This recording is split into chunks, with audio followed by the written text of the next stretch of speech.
Good morning, students. Today we are going to discuss about the chapter 4, A Truly Beautiful Mind, class 9th, and today 24 November 2020 class 9th A truly beautiful mind English chapter की हम class अब study करने वाले हैं।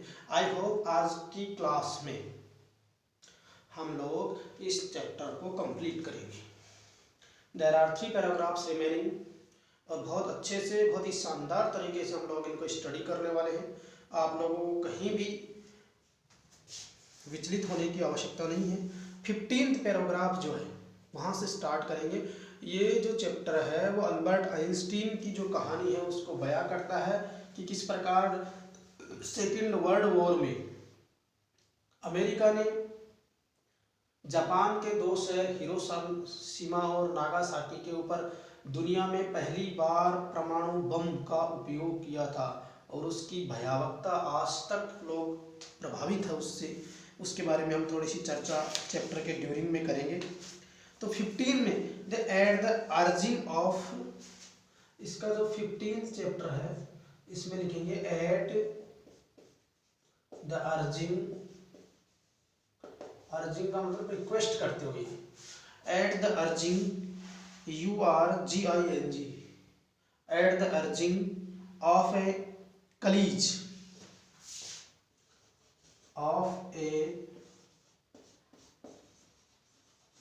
क्लीज यानी सहकर्मी या साथी होता है, क्लीज यानी सहकर्मी या साथी। आइंस्टीन wrote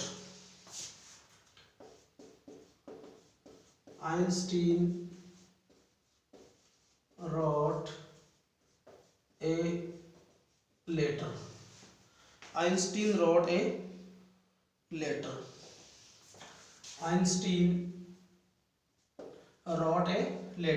यानी at the urging of a colleague, colleague यानी होता है, colleague यानी होता है आपका सहकर्मी।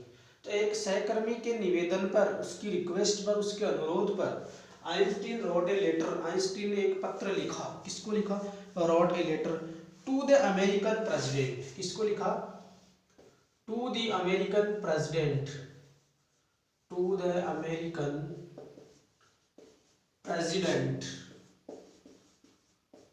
अमेरिकन प्रेसिडेंट यानी अमेरिका के राष्ट्रपति को उन्होंने एक पत्र लिखा। और उस समय राष्ट्रपति कौन था? फ्रैंकलिन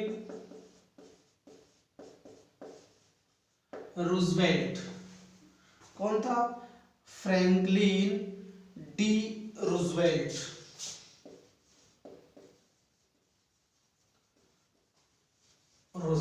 फ्रैंकलिन डी रूजवेल्ट उस समय अमेरिका के राष्ट्रपति थे। ऑन 2 अगस्त, कब लिखा? On 2 August 1939।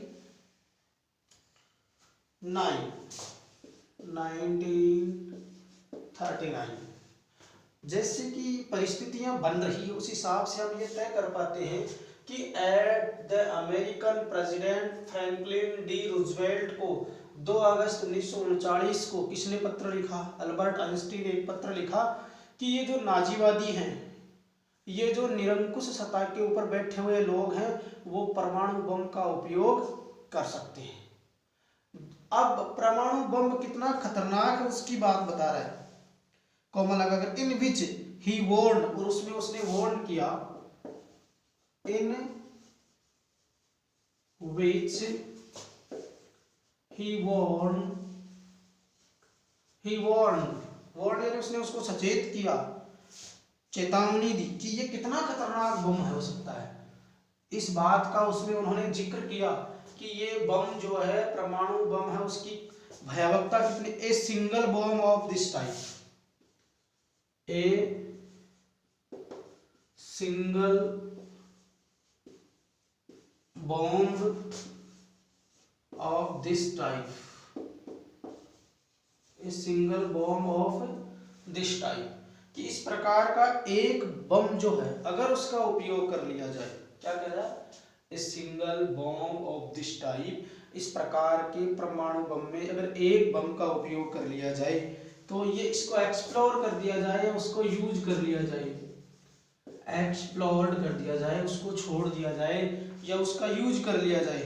In A port, यदि उसका उपयोग एक पोर्ट पर किया जाए या एक बंदरगाह पर कर दिया जाए, पोर्ट यानी होता है बंदरगाह, अगर एक बंदरगाह पर उसका उपयोग कर दिया जाए, might very well destroy the whole port, तो माइट वेरी डिस्ट्रॉयड, तो ये क्या करने वाला है, ये लगभग उस संपूर्ण के संपूर्ण पोर्ट को नष्ट कर सकता है। अगर मान लीजिए इसका उपयोग पोर्ट पर कर दिया जाता है, किस पर कर दिया जाता है, एक बंदरगाह पर इसका उपयोग कर लिया जाए, तो might very well destroyed, might very well destroyed, might very well destroyed the whole port, the whole port, तो ये संपूर्ण बंदरगाह को नष्ट कर सकता है, whole port with some of the surrounding territory, with some of the surrounding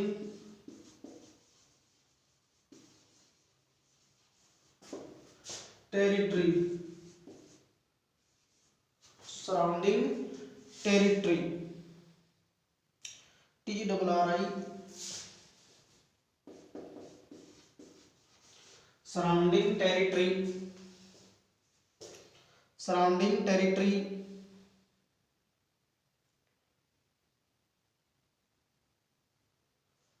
inverted comma बंद। अब देखना मतलब इसके इतना प्रभावशाली है, तो यहाँ से हम एक बार इसको देखेंगे कि रूजवेल्ट, फ्रैंकलिन डी रूजवेल्ट 2 अगस्त 2019 में एक पत्र लिखा है, विच ही वार्नड, और उस पत्र में उसने उसको चेताया है, उसको आगाह किया है कि ये single bomb of this type, इस प्रकार का एक बॉम्ब एक्सप्लोड इन ए पोर्ट, यदि उसको एक बंदरगाह पर एक्सप्लोर किया जाए, छोड़ा जाए, गिराया जाए, might very well destroyed, might very well destroy the whole port, तो वो उस संपूर्ण बंदरगाह को नष्ट कर सकता है, और साथ with some of the surrounding territory, और उसके आसपास के क्षेत्र को भी तबाह कर सकता है, बर्बाद कर सकता है, वहां से कोई उपयोग रहने लायक चीज बचेगी नहीं, इतना खतरनाक ये बम है।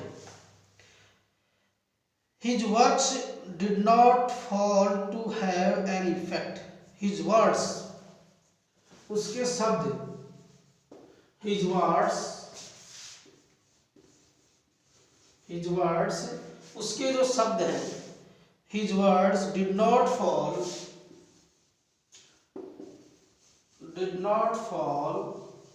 his words did not fall to have an effect,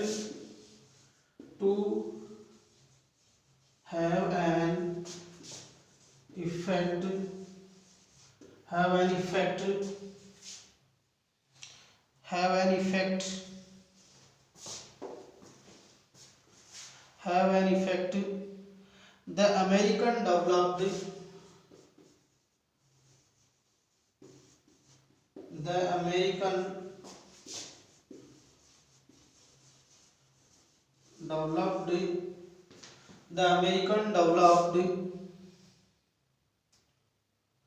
the atom bomb,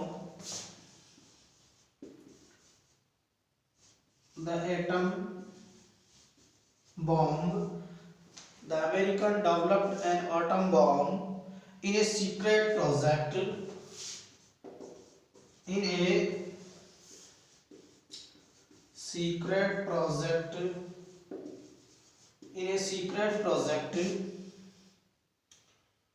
of their oven,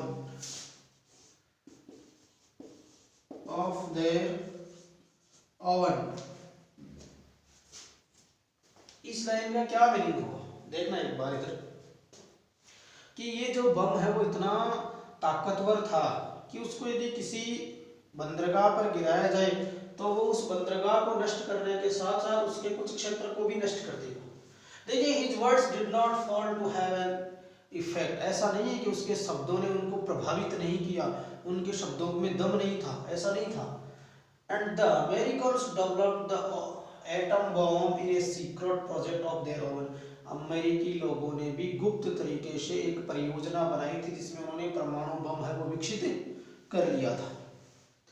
and dropped it, और क्या किया उन्होंने, एंड और उस बम को कहाँ गिराया, एंड ड्रॉप्ड इट, और उन्होंने इसका प्रमाण दिया। क्या प्रमाण दिया, एंड ड्रॉप्ड इट, और गिराया उसको, कहाँ गिरवाया, dropped it on the Japanese cities, on the Japanese city, JAPAN ऐसी जापानीज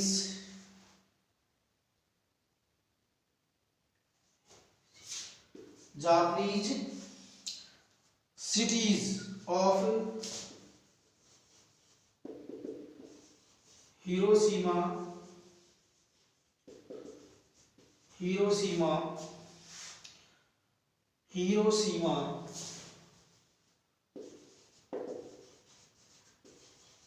and Nagasaki,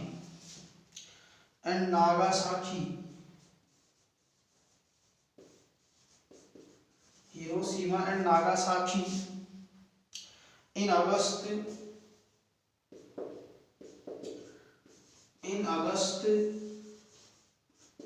1945।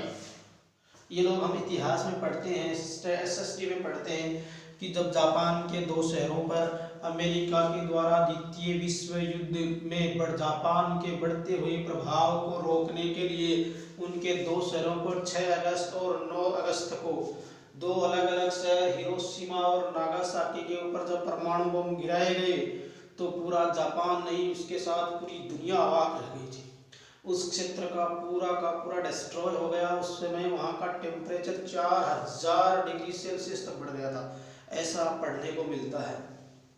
और वो शहर आज भी बिल्कुल तबाह है, उनको विकसित होने में बहुत समय लगेगा भी।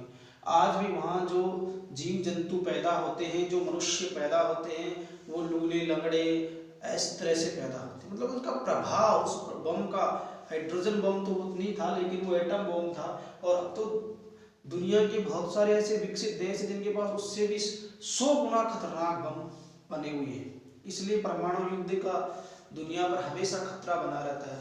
और ये जो वैज्ञानिक था अल्बर्ट आइंस्टीन, मैं उसकी बात इसलिए कर रहा हूँ कि उसने उस समय उसके प्रभाव को बता दिया था कि ये बड़ी खतरनाक चीज़ है, इसको बड़ी सुरक्षित रखने वाली चीज़ है, इसको ऐसे उपयोग नहीं किया जा सकता।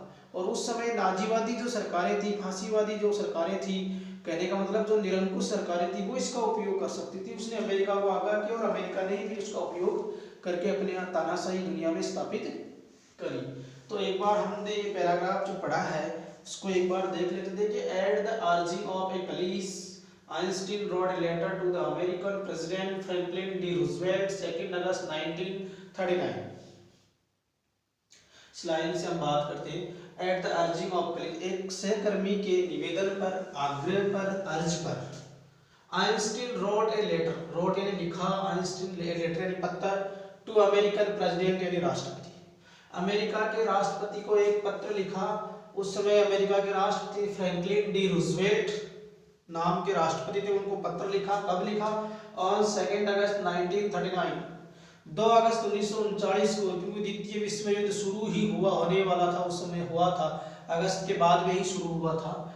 और 19 अगस्त 1945, 5 साल तक ये युद्ध चला और अगस्त में इसका एंड हुआ।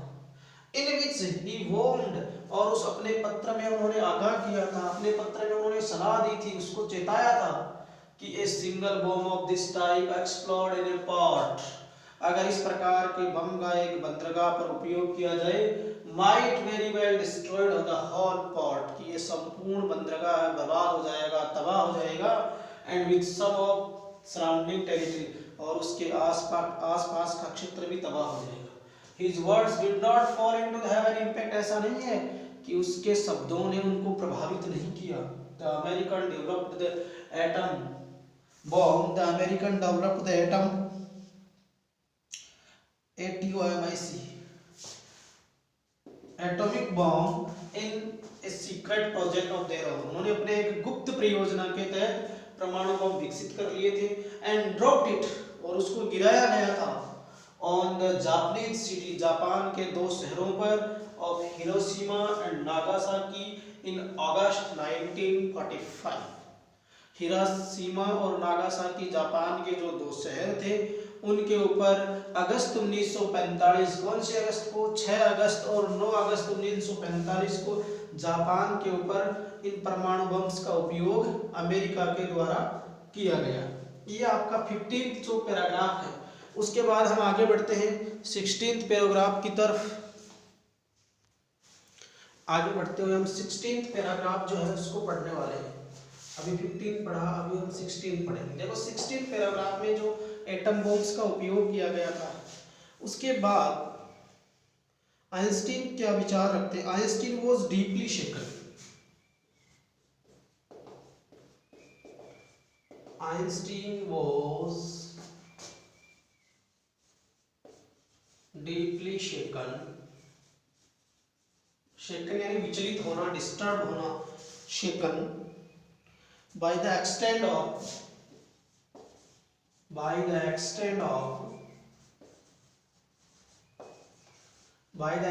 destruction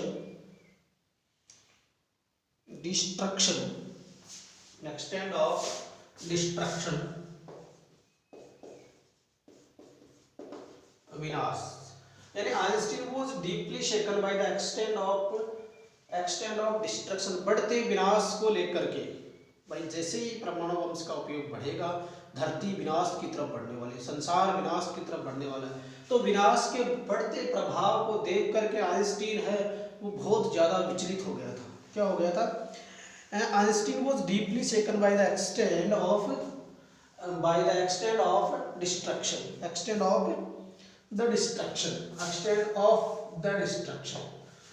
यानी विनाश के बढ़ते प्रभाव को लेकर के आइंस्टीन काफी विचलित हो गया था। दिस टाइम ही रोट, इस बार, this time he wrote a public letter, this time he wrote a public letter, this time he wrote a public missive to the United Nations, public missive to the United Nations, public missive to the United Nations, to the United Nations, to the United Nations। अब देखो इस बार उन्होंने क्या लिखा। पिछली बार उन्होंने America के राष्ट्रपति रूजवेल्ट को एक पत्र लिखा था और उसमें उसने परमाणु बम की भयावहता को लेकर के अपने विचार व्यक्त किए। इस बार उन्होंने क्या किया? Einstein was deeply shaken by the extent of the destruction, विनाश के बढ़ते प्रभाव को लेकर वे काफी विचलित थे। एंड दिस टाइम, इस समय, इस बार he wrote a public missive to the United Nation. अब पब्लिक यानी होता है सार्वजनिक, क्या होता है? पब्लिक यानी होता है सार्वजनिक, और मैसिव का मतलब होता है लंबा पत्र, बड़ा पत्र। मैसिव यानी लंबा, क्या होता है? लंबा पत्र लिखा। टू द यूनाइटेड नेशन, संयुक्त राष्ट्र संघ के नाम उन्होंने एक बहुत बड़ा पत्र लिखा, लंबा पत्र लिखा, और उसमें क्या बात कही? इन इट ही प्रपोज्ड, और उसके अंदर उन्होंने क्या कहा? In it he proposed, उसके अंदर उन्होंने प्रस्ताव रखा। In it he proposed, उन्होंने एक प्रस्ताव रखा। क्या रखा? proposed the formation of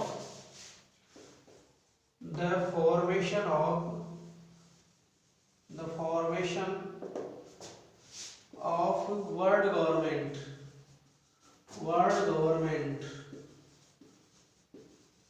उसमें एक वर्ल्ड गवर्नमेंट का प्रस्ताव रखा। उसमें उन्होंने क्या प्रस्ताव रखा? जैसे मान लीजिए उन्होंने लिखा कि इसके अंदर आप एक वर्ल्ड गवर्नमेंट बनाइए, ऐसी सरकार बनाइए जो पूरी दुनिया में लागू हो, सबके लिए वो काम करे। तो कहने का मीनिंग ये था कि उन्होंने एक विश्व सरकार बनाने का, इस पत्र के अंदर उन्होंने एक विश्व सरकार बनाने का या विश्व सरकार के निर्माण का प्रस्ताव रखा। और इस प्रस्ताव के अंदर उन्होंने आगे क्या लिखा, अनलाइक द लेटर, इसके विपरीत। यहां अनलाइक का मीनिंग क्या होगा, विपरीत। अनलाइक यानी इसके विपरीत, ऐसे नापसंद वाली बात नहीं है। अनलाइक का मतलब इसके विपरीत। Unlike the letter to Roosevelt, unlike the letter to Roosevelt, Roosevelt को लिखे पत्र के विपरीत इसका इतना प्रभाव नहीं पड़ा।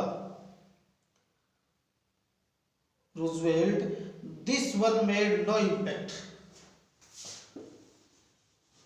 दिस यानी यह है, this one made no impact, this one made no impact, no impact, पूरी दुनिया पे इसका कोई विशेष या खास प्रभाव नहीं पड़ा इस पत्र का। लेकिन क्या होता है, but over the next decade, but over the next decade, over the next decade, अगले दशक में, जैसे ये बातें कंप्लीट होती है उसके अगले ही दशक में वो राजनीति में ज्यादा सक्रिय हो जाते हैं।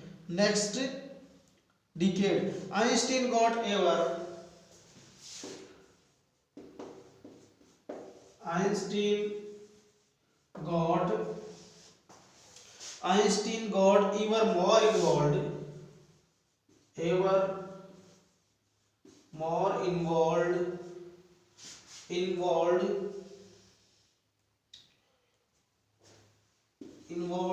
यानी वो राजनीति में और ज्यादा सक्रिय हो गए।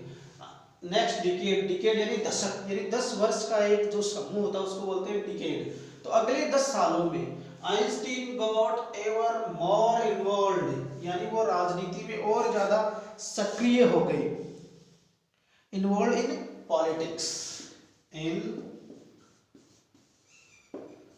पॉलिटिक्स, राजनीति में वो और ज्यादा सक्रिय हो गए, अर्थात राजनीतिक गतिविधियों में उन्होंने भाग लेना प्रारंभ कर दिया। And agitating, AGAITI, agitating spelling है AGITA, एजिटेटिंग यानी आंदोलन चलाते हुए, एजिटेटिंग फॉर एन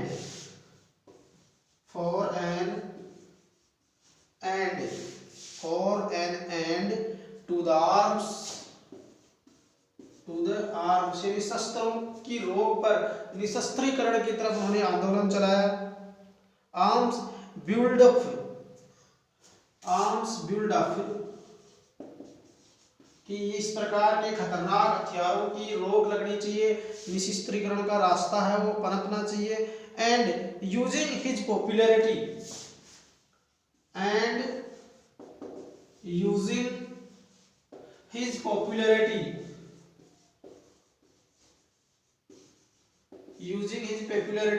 अपनी लोकप्रियता का उपयोग करते हुए, using his popularity to campaigning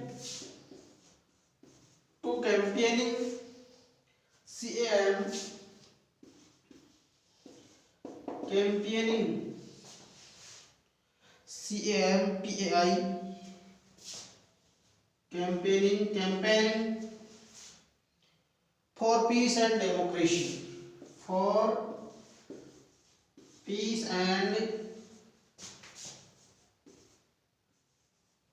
democracy, किसके लिए, शांति और लोकतंत्र की बहाली के लिए उन्होंने अपनी लोकप्रियता का उपयोग करके आंदोलन चलाया कि निशस्त्रीकरण को बढ़ावा देना चाहिए, लोकतंत्र को बढ़ावा देना चाहिए, शस्त्रों की होड़ को समाप्त करना चाहिए।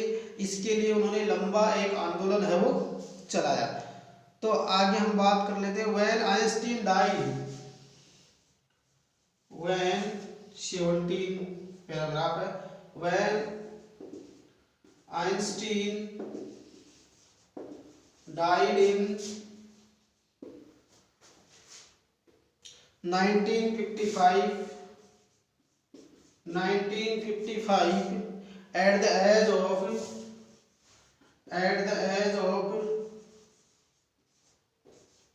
76. At the age of 76, he was celebrated. He was celebrated. He was celebrated as a visionary. As a visionary. As a visionary and world citizen. And world citizen. World citizen as much as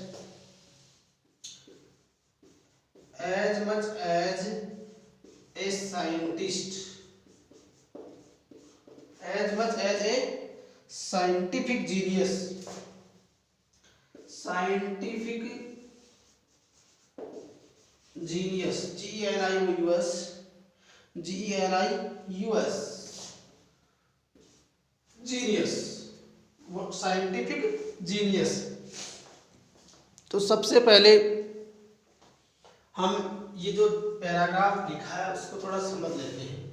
देखिए, Einstein was deeply shaken by extent of the destruction. बढ़ते हुए इस विनाश को रोकने के लिए Albert Einstein काफी क्या थे, चिंतित थे, प्रभावशाली थे, डरे हुए थे इस बात को लेकर के। तो विनाश के इस प्रसार को लेकर के वो काफी विचलित थे। And this time he wrote a public message to the United Nations. इस बार संयुक्त राष्ट्र के नाम, इस बार उन्होंने क्या लिखा, इस बार उन्होंने संयुक्त राष्ट्र को एक लंबा सार्वजनिक पत्र लिखा और उस पत्र में क्या लिखा, in it a propose to the formation of the world government, और उसमें एक विश्व सरकार बनाने का सुझाव दिया। Unlike the letter of the Roosevelt, this one made no impact. Roosevelt के पत्र की तरह ये लोगों पर उतना कोई खास प्रभाव नहीं छोड़ पाया। यानी रूजवेल्ट को लिखे पत्र के बिल्कुल विपरीत ये पत्र कोई ज्यादा प्रभाव है वो नहीं डाल पाया। अब हम बात कर लेते हैं impact. But over the next decade, अगले दशक में, जैसे ये पत्र लिखा उसके 1 साल तक बाद में उन्होंने क्या किया, next decade Einstein got even more involved in the politics. वो राजनीति में ज्यादा शामिल होने लगे, ज्यादा उन्होंने राजनीति में अपना इन्वॉल्वमेंट कर लिया, involved in politics. Agitating for an end for the arms buildup, यानी शस्त्रों के विकसित करने को लेकर के, यूं कहें निशस्त्रीकरण को लेकर के उन्होंने एक आंदोलन शुरू किया। And using his popularity to the campaigning for the peace and democracy, और अपनी लोकप्रियता के प्रभाव का उपयोग करके उन्होंने विश्व शांति और लोकतंत्र की बहाली के लिए कई आंदोलन चलाए और इस दिशा में उन्होंने कई काम किए। When Einstein died in 1955, when Einstein died in 1955, 1955 में जब अल्बर्ट आइंस्टीन की मृत्यु हुई एट द एज ऑफ 76, 76 साल की उम्र में जब उनकी मृत्यु हुई, and he was celebrated as a visionary, और उसको एक विजनरी के रूप में या यूं कहें एक स्वप्न दृष्टा के रूप में हमने याद किया जाता है, एक स्वप्न दृष्टा के रूप में या विश्व नागरिक के रूप में। एंड वर्ल्ड सिटीजन, या एक विश्व वर्ल्ड सिटीजन यानी विश्व नागरिक के रूप में, as much as a scientific genius, जितना उसको एक वैज्ञानिक प्रतिभा के रूप में सम्मानित किया जाता था उतना उसको एक वर्ल्ड नागरिक के रूप में भी सम्मानित किया जाता है। उसको एक स्वप्न दृष्टा, आगे के दृष्टिकोण रखने वाले व्यक्ति के रूप में हमेशा याद किया जाएगा। ये हमारा एक अल्बर्ट आइंस्टीन को लेकर के एक छोटा सा पैराग्राफ जो था वो कंप्लीट होता है, और इसकी नेक्स्ट क्लास से हम लोग इसके क्वेश्चन एंड आंसर है वो सॉर्ट आउट करेंगे। इसकी 2-3 कुछ मीनिंग्स जो हैं मैं आपको होमवर्क के रूप में लिखवाऊंगा। Thank you very much.